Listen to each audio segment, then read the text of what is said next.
जय शिवराय मित्रांनो हिंगोली आणि नांदेड जिल्ह्यात 25% अग्रिमचा पीक विमा कधी मिळणार आहे? नेमकं काय घडलं? 25% अग्रिमचा पीक विमा का जमा झाला नाही? आता नवीन तारीख कोणती असणार आहे? कोणत्या तारखेत हे 25% अग्रिमचा पीक विमा जमा होणार आहे? तर कोणत्या जिल्ह्यात किती निधी मंजूर करण्यात आलेला आहे या संदर्भात सुद्धा सविस्तर अशी माहिती घेऊया. त्यापूर्वी चॅनलवर जर नवीन असाल तर नक्कीच चॅनलला सबस्क्राईब करा आणि बेल बटन ऑन करा. असेच अपडेट आपल्याला पाहायला मिळतील. तर शेतकरी मित्रांनो, शेतकऱ्यांना दिवाळीपूर्वीच याचं वाटप होणं अपेक्षित होतं. त्यानंतर दिवाळीच्या नंतरची तारीख देण्यात आली तरी सुद्धा 25% अग्रिमचा पीक विमा मंजूर करून सुद्धा वाटप करण्यात आला नव्हता.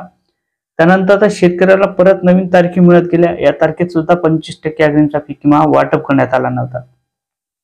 त्यानंतर आता हिंगोली जिल्ह्याचं हे अपडेट असणार आहे. हिंगोली जिल्ह्यात 25% अग्रिमचा पीक विमा सरसकट द्यावा अशी मागणी होती कृषी विभागाची. सरसकट द्यावा आणि जे मंडळ पात्र नव्हते अशाही मंडळाला 25% अग्रिमचा पीक विमा द्यावा. त्यानंतर ज्या शेतकऱ्यांनी तक्रार केल्या नव्हत्या अशाही शेतकऱ्यांना 25% अग्रिमचा पीक विमा द्या, सरसकट द्या अशा प्रकारे कृषी विभागाची मागणी होती.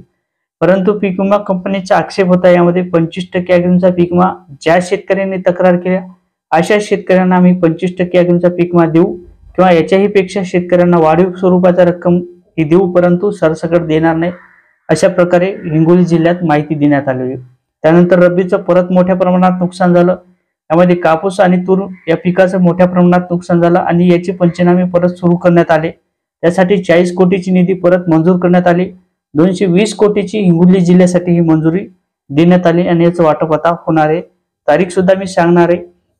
या जिल्ह्यात 220 कोटीचा पीक विमा मंजूर करण्यात आलेला आहे आणि याचं वाटप होणार आहे. त्यानंतर नांदेड जिल्ह्याचं सुद्धा असंच काही घडलं.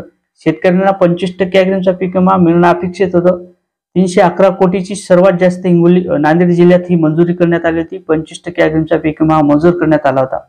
परंतु शेतकऱ्यांना दिवाळीपूर्वी वाटप करण्यात आलं नाही. त्यानंतर दिवाळी झाल्यानंतर सुद्धा 25% अग्रिमचा पीक विमा हा वाटप करण्यात आला नाही. परंतु यामध्ये 30 ते 20% शेतकऱ्यांच्या खात्यावर हे पैसे जमा झाले. आता शेतकऱ्यांना संभ्रम पडला असेल की कोणत्या खात्यावर हे शेतकऱ्यांचे पैसे जमा झाले आणि नेमके कोणत्या शेतकऱ्यांच्या खात्यावर हे पैसे जमा होत आहेत. ज्या शेतकऱ्यांचे खाते आधार सोबत लिंक होते अशा शेतकऱ्यांच्या खात्यावर हे पैसे जमा झाले. आता तालुका असेल, जिल्हा असेल, त्यानंतर गाव असतील किंवा मंडळ असतील, यामध्ये 30% म्हणजे एखाद्या 2 शेतकऱ्यांना तालुक्यावरच किंवा जिल्ह्यात अशा प्रकारे हे पैसे जमा झाले.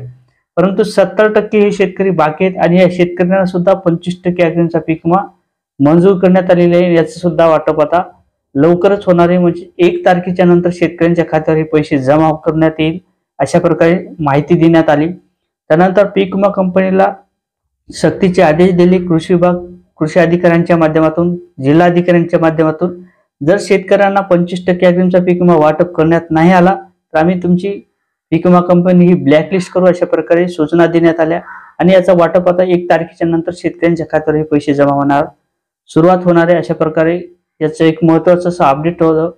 नक्कीच चॅनलवर जर नवीन असाल तर नक्कीच चॅनलला सबस्क्राईब करा आणि बेल बटन ऑन करा. असेच अपडेट आपल्याला पाहायला मिळतील. जय शिवराय मित्रांनो.